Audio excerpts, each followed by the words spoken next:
I never thought she'd shame me like that so publicly. I knew she did not like me. I knew she wanted me to stay away. I knew she talked about me behind my back. But I never thought she would do it in front of everyone. At a party. At her house. With all her friends watching. Her name is Vanessa. My son's wife. The mother of my 2 grandchildren. The woman who smiled at me at family gatherings but never meant it. The woman who called me mom when other people were listening but never meant that either. I had been to parties at their house before. Birthday parties. Holiday parties. Just because parties. I was always invited. I always went. I wanted to be part of their lives. I wanted to see my grandchildren. I wanted to be a grandmother. But that night was different. That night, she decided to humiliate me. In front of her friends. In front of my son. In front of my grandchildren. In front of everyone. It started like any other party. I arrived at 7 o'clock. I brought a dessert. A cake. Chocolate. My grandson's favorite. I knocked on the door. Vanessa opened it. She smiled. That tight smile. The one that does not reach the eyes. She said, "Oh, Helen. You brought a cake. How sweet." Sweet. She said it like it was a joke. Like bringing a cake to a party was something to be laughed at. I walked inside. The house was full of people. Vanessa's friends from work. Her neighbors. Her book club. Her yoga class. My son was in the kitchen. He was getting drinks. He did not see me. Or maybe he did not want to see me. I stood in the living room, holding my cake. No one offered to take it. No one offered me a seat. No one offered me a drink. I stood there, like a stranger, like someone who had not been invited. Vanessa's friend came over. Her name is Stephanie. I had met her once before. She is a lawyer. Sharp. Loud. Confident. She said, "Helen, right? Vanessa talks about you all the time." I said, "All good things, I hope." She laughed. A loud laugh. She said. She did not finish the sentence. She did not have to. I knew what she meant. Vanessa did not say good things about me. She never did. The party went on. People talked. Laughed. Drank. I stood in the corner. Watching. Waiting. Hoping someone would talk to me. No one did. Then Vanessa stood up. She tapped her glass with a fork. The room went quiet. Everyone looked at her. She said, "I want to thank everyone for coming. This has been a wonderful year. So many blessings. So much joy." Everyone clapped. She smiled. That tight smile. Then she looked at me. She said, "And I also want to thank my mother-in-law Helen for coming. Even though she is difficult." The room went quiet. People looked at me. Some looked confused. Some looked amused. Some looked away. Difficult. She called me difficult. In front of everyone. I did not know what to say. I just stood there, holding my cake, feeling everyone's eyes on me. She continued. She said, "It is not easy having a mother-in-law who interferes, who criticizes, who never respects boundaries. But we try. We try to include her. We try to make her feel welcome, even when she makes it so hard." My son looked at the floor. He did not defend me. He did not say, "Mom is not difficult." He did not say, "Vanessa, that is enough." He just stood there, silent, ashamed that my grandchildren looked at me, confused, scared. They did not understand why their grandmother was being attacked. I looked at Vanessa. She was smiling. That tight smile. She was enjoying it. Let me go back. Let me tell you about the life I built. The life before Vanessa. The life before public shame. I met my husband, George, in 1970. I was 19. He was 21. He was a truck driver. Strong. Quiet. Kind. He drove long hours. He came home smelling of diesel and road. He would wash his hands at the kitchen sink. Then he would hold me. Then he would hold our son. We had one child. Michael. Our only son. I held him in the delivery room. He was so small. So fragile. His fingers curled around mine. I cried. George cried. He said, "We made a person, Helen. A whole person." We raised Michael in that small house. The one with the garden. The one where George grew tomatoes. They were terrible tomatoes. Small, hard, bitter. But every summer we ate them. And every summer George said, "Next year they will be better." They never got better. But we ate them anyway. That is what families do. They eat the bitter tomatoes together. Michael was a sweet boy. Easy. Quiet. He did not get into trouble. He did his homework without being asked. He cleaned his room. He said please and thank you. Other parents used to say, "How did you raise such a good boy?" I did not have an answer. I just got lucky. Or maybe George and I did something right. I do not know. Parenting is a mystery. You try your best. And you hope. George died when Michael was 24. Just out of college. Just starting his life. The doctors said it was a heart attack. Sudden. Quick. No warning. He was at a truck stop. He was drinking coffee. He collapsed. He was gone before the ambulance arrived. I was 46 years old. A widow. Alone. After George died, I did not know who I was. For 24 years I was Helen and George. We were a pair. Like salt and pepper. Like coffee and cream. Now I was just Helen. And Helen did not know how to be alone. Michael stepped in. He called every day. He visited every weekend. He brought groceries. He fixed things around the house.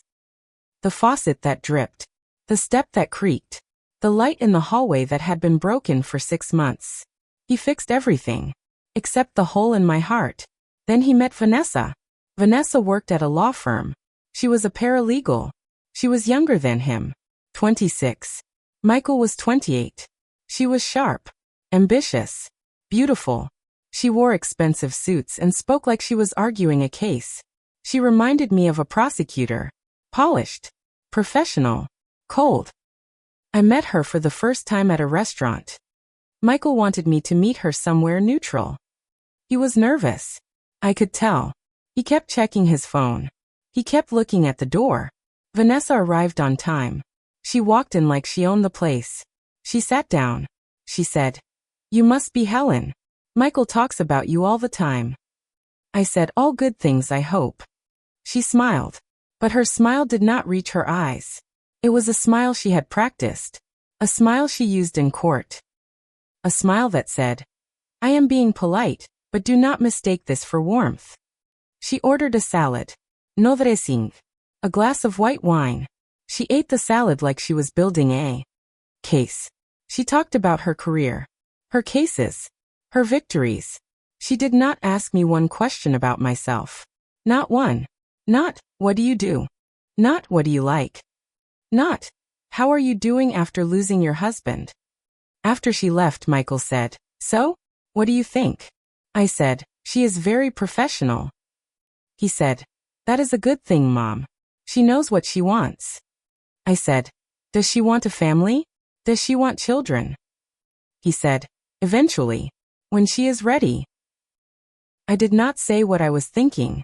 I did not say, "Son, life does not wait for ready."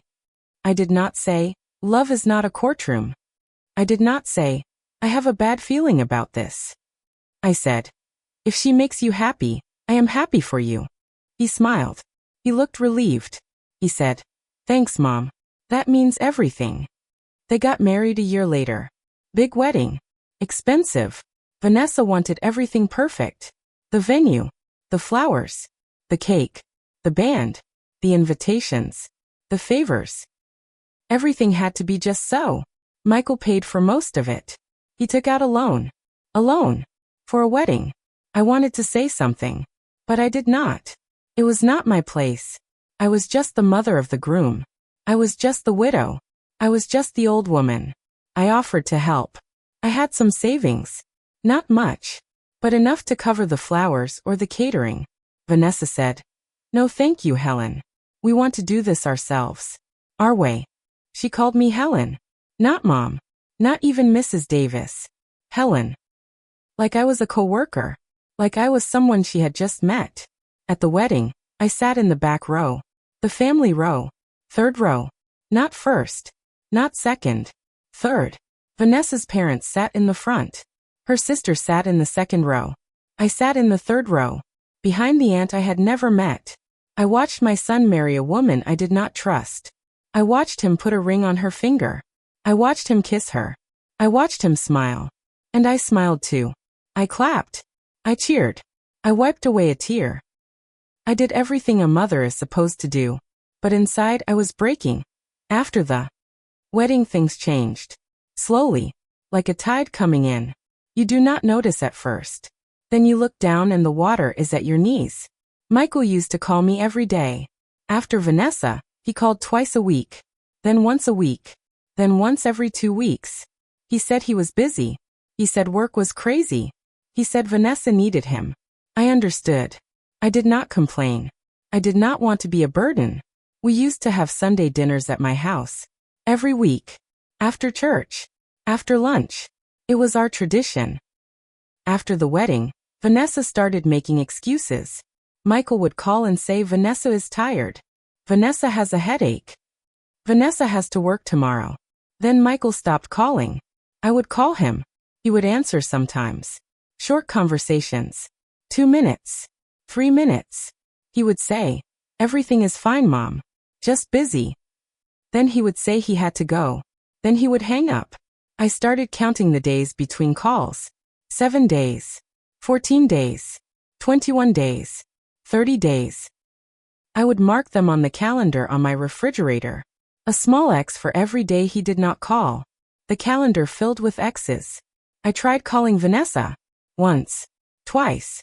She did not answer. I left a message. Vanessa. It is Helen. Just calling to say hello.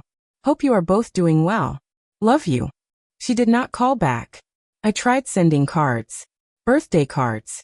Anniversary cards. Just because cards. I would write little notes inside. Thinking of you. Missing you. Love, Mom. No response. I tried showing up. With casseroles. With cookies. With excuses. I was in the neighborhood. I had extra food. I just wanted to see you. Vanessa would open the door.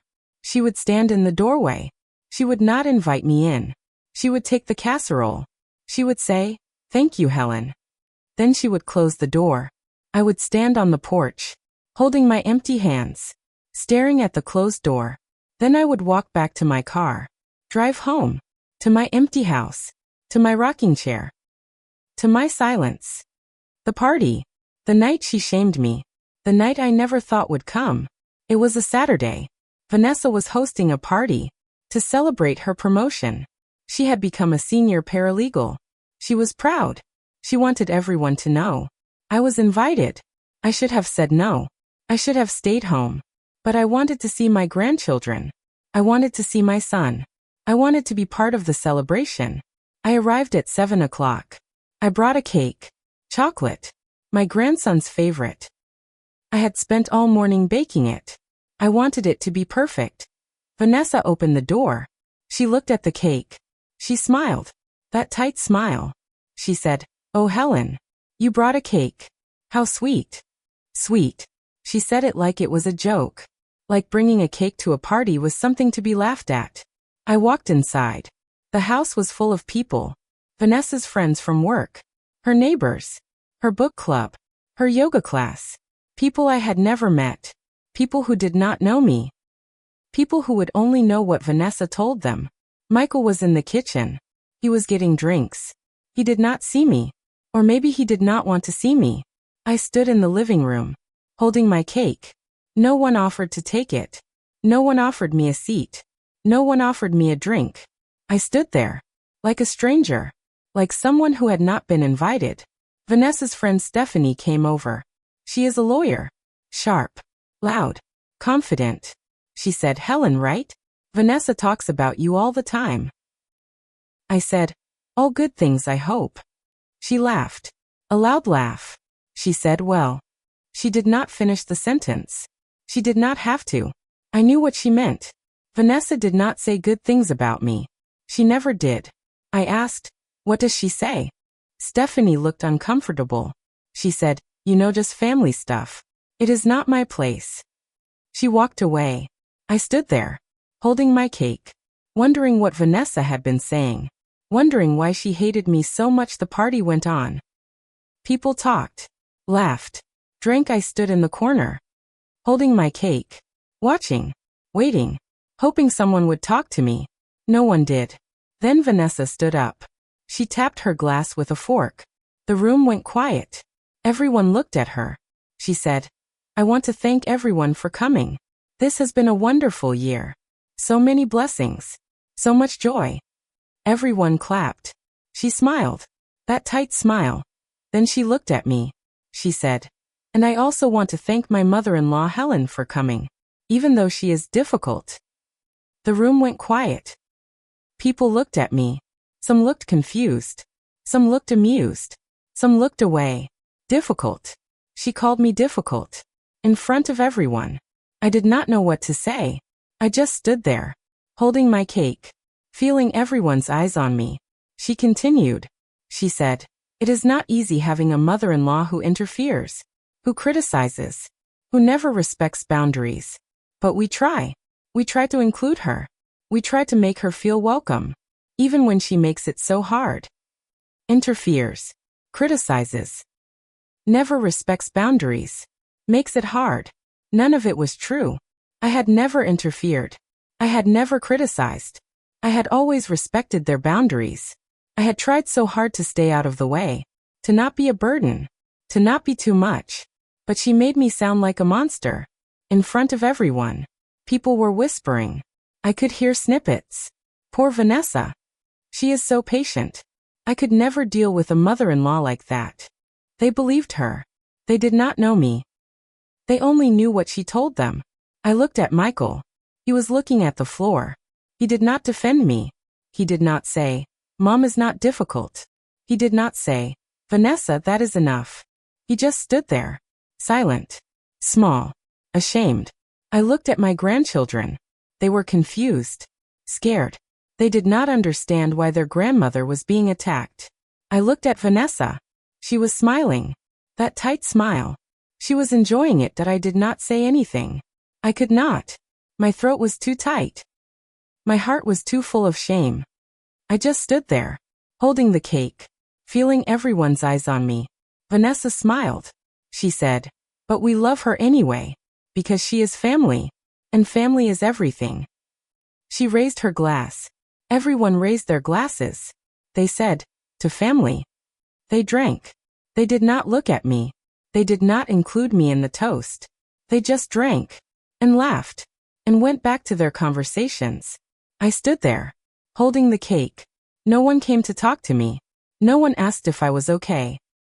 No one said, "That was not right." No one defended me. I walked to the kitchen. I put the cake on the counter. I stood there for a moment, looking at the cake. The cake I had spent all morning baking. The cake I had brought with love. The cake no one would eat. I washed my hands. I dried them on a towel. I walked to the front door. I put on my coat. I did not say goodbye. I did not kiss my grandchildren. I did not hug my son. I just walked out. Into the dark. Into the cold. Into the silence. I drove home in the dark. The roads were empty. The streetlights were blurry. I was not crying, but my eyes were wet. I thought about the party. About Vanessa's words. About her smile. About Michael's silence. About the way everyone looked at me. Like I was the problem. Like I was the villain. Like I was something to be managed. I thought about all the small cuts. The phone calls that were not returned. The invitations that did not come. The holidays I spent alone. The grandchildren I barely knew. The son who had become a stranger. I thought about George. He would have known what to do. He would have talked to Michael. Man to man. Father to son. He would have said, "Son, you are making a mistake. Do not let her push your mother away. Do not let her shame her in public." But George was gone. And I was alone. And I did not know what to. When I got home, I sat in my rocking chair. I looked at the cake. It was sitting on the passenger seat. I had forgotten to bring it in. I left it there. In the car. All night. In the morning it was ruined. The frosting had melted. The cake was soggy. I threw it away. I threw away the cake. Like Vanessa had thrown away me. After that party, Michael stopped calling. Not all at once. Slowly. First he stopped calling on Sundays. Then he stopped calling altogether. I would call him. He would not answer. I would leave messages. He would not return them. I called Vanessa. Once. She answered. She said, "Helen, Michael does not want to talk to you right now. He needs space. Please respect that." Space.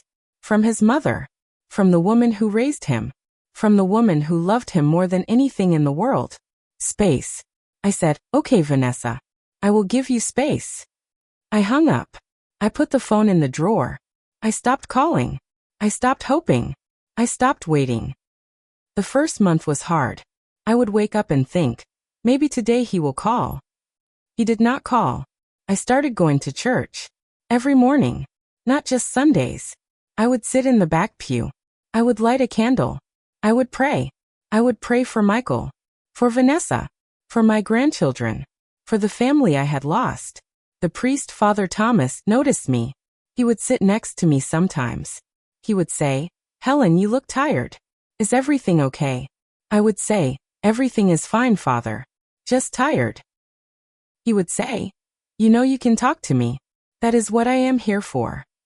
I would nod. I would smile. I would say thank you. And then I would go home. To my empty house. To my rocking chair.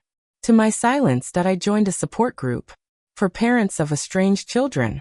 There were other mothers there. Women like me. Women who had been shamed. Women who had been pushed out. Women who were waiting. Hoping. Praying that we would sit in a circle. We would share our stories. Some would cry. Some would laugh. Some would just sit in silence. I learned that I was not alone. That my pain was not unique. That thousands of mothers were sitting in rocking chairs, staring at walls, waiting for their children to come home. The call came on a Tuesday. I was in the garden, pulling weeds. My hands were in the dirt. The sun was warm on my back. The phone rang. I did not recognize the number. I almost did not answer.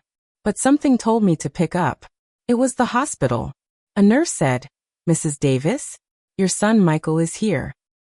He asked us to call you." My heart stopped. I said, "What happened? Is he okay?" The nurse said, "He is going to be okay. He had a minor heart attack. He is stable now. But he asked for you. Can you come?" A heart attack. Like his father. Like George. The same words. The same fear. The same race to the hospital. I said, "I will be there as soon as I can." I drove to the hospital in 20 minutes. It usually takes 40. I do not remember the drive. I do not remember the traffic. I do not remember parking the car. I only remember running. Running through the hallways. Running to my son. I found him in a room on the 3rd floor. He was sitting up in bed. He was pale. Thin. Connected to monitors. His eyes were closed. He looked older than his years. I stood in the doorway. I did not know if I should go in. Did he want to see me? Did he ask for me? Or did the nurse make a mistake? He opened his eyes. He saw me. He said, "Mom." That was all. Just Mom. I walked to the bed. I sat in the chair next to him. I took his hand. I said, "I am here, Michael. I am here." He started crying. He said, "I am sorry, Mom. I am so sorry for everything. For the party. For staying silent. For not defending you. For letting her shame you in front of everyone. I was weak. I was scared. I was wrong." I said, "Do not be sorry, sweetheart. Just rest. We have time. We finally have time." He said, "I do not deserve you, Mom. You are too good to me. You have always been too good to me." I said, "That is what mothers do, Michael. We are too good. Even when we should not be. Even when it hurts. Even when we are shamed in front of everyone." He cried harder. He held my hand. He did not let go that I stayed at the hospital for a week. I slept in a plastic chair. I held Michael's hand. I fed him soup. I read to him. Old books. The ones I read to him when he was young. We talked. For hours. About the party. About the silence. About the years of estrangement. About the pain. He told me everything. About Vanessa's lies. About her manipulation. About the way she turned him against me. About the things she said I did. About the things she said I said. None of it was true. None of it. She had made it all up. To isolate him. to control him, to have him all to herself. He said, "She told me you said I was a disappointment. She told me you said she was not good enough for me.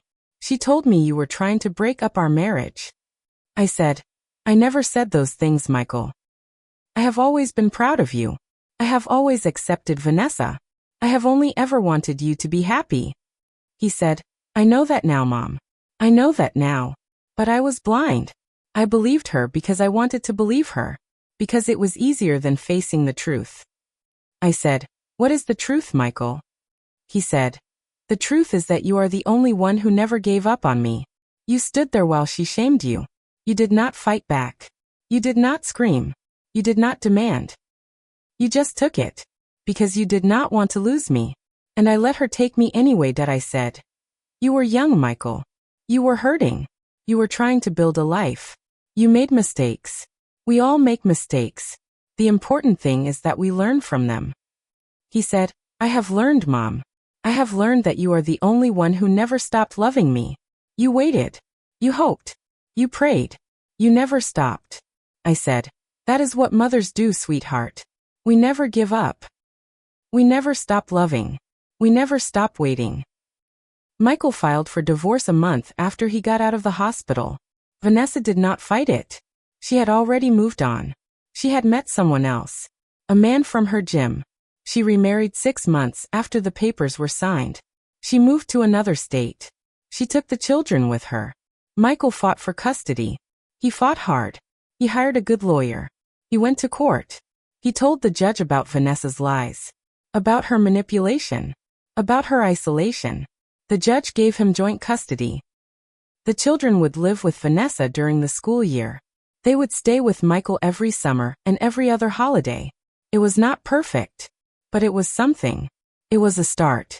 Michael moved back into my house. Not permanently. Just for a while. Just until he figured things out. He slept in his old room. The one with the posters still on the wall. The one with the high school trophies on the shelf. I cooked for him. Every day. Podruast. Meatloaf. Chicken soup. The foods he loved as a boy.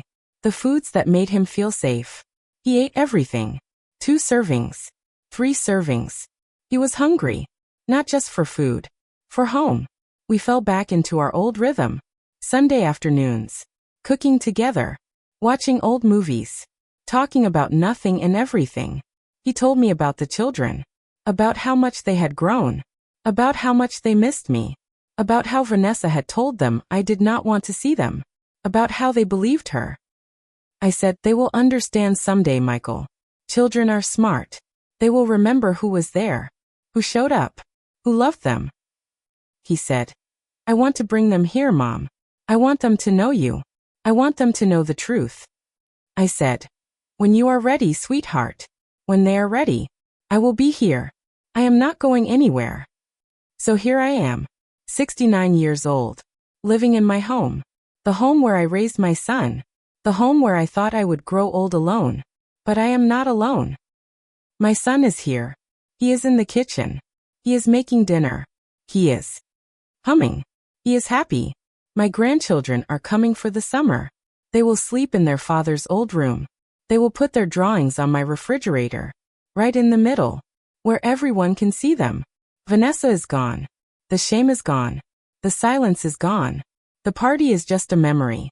A painful memory. But a memory. I never thought she'd shame me like that so publicly. I never thought she would stand in front of all her friends and call me difficult. I never thought my son would sit there in silence. I never thought I would lose my family over a lie. But I did not lose them. They came back. Not all at once. Slowly. One phone call. One visit. One hug at a time. They came back. Because love is stronger than shame. Because truth is stronger than lies. Because a mother's love never gives up. I have learned something in this house. Something I want to share with you. Especially if you are a mother. A grandmother. A woman who has been shamed. A woman who has been pushed out. A woman who is waiting. Hoping. Praying. Here it is. Do not give up. Do not stop loving. Do not stop hoping. Even when they shame you in public. Even when they believe the lies. Even when the phone does not ring. Keep your door open. Keep your heart open. Keep your love open. Because one day, they might come home. And you want to be there when they do. I never thought she'd shame me like that so publicly. But I survived. And my family came back. And the shame does not define me. Love defines me. That is my story. Thank you for listening.